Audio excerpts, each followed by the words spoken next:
అసలే కోతి ఆపై కళ్ళు తాగింది. దానికి తోడు తేలు గుట్టింది అన్నట్టుంది మా పిల్లల గోల చూస్తుంటే. ఇంతకీ సంగతి ఏంటంటే మా ఆయన పొద్దున్నే మటను చికెను పట్టుకొచ్చినాడు. అవి వండి మా అత్త వాళ్ళకి పెట్టేసి మేము తినేసి పులిందలకి బయలుదేరాము. ఇంతకు పులిందలకి ఎందుకు బయలుదేరామంటే మా ఆయన పిల్లలకి డ్రెస్సులు తీసుకోమని డబ్బులు ఇచ్చినాడు. అవి వీళ్ళు చూసేసారనమాట. దానికి తోడు ఈరోజు ఆదివారము. ఇంకేముంది మా పిల్లలు షాపింగ్ అని గోల పెడతాంటే ఇంకా తప్పక బయలుదేరాము. లేదంటే హ్యాపీగా తినేసి పడుకొని నిద్రపోయిందను. మా ఆయన మా చిన్నపిల్లలిద్దరూ బైక్లో బయలుదేరినారు. నేను మా పెద్ద కూతురు మాత్రం బస్కి వెళ్ళాము. అందరం పట్టాం కదా, అందుకోసము.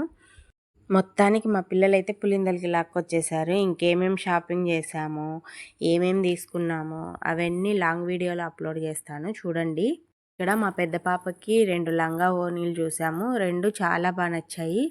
కానీ ఏది నచ్చుతుందో చూసుకో ఒకసారి అని అంటే చూసుకుంటోంది. ఏది తీసుకున్నామో లాంగ్ వీడియోలో చూడండి.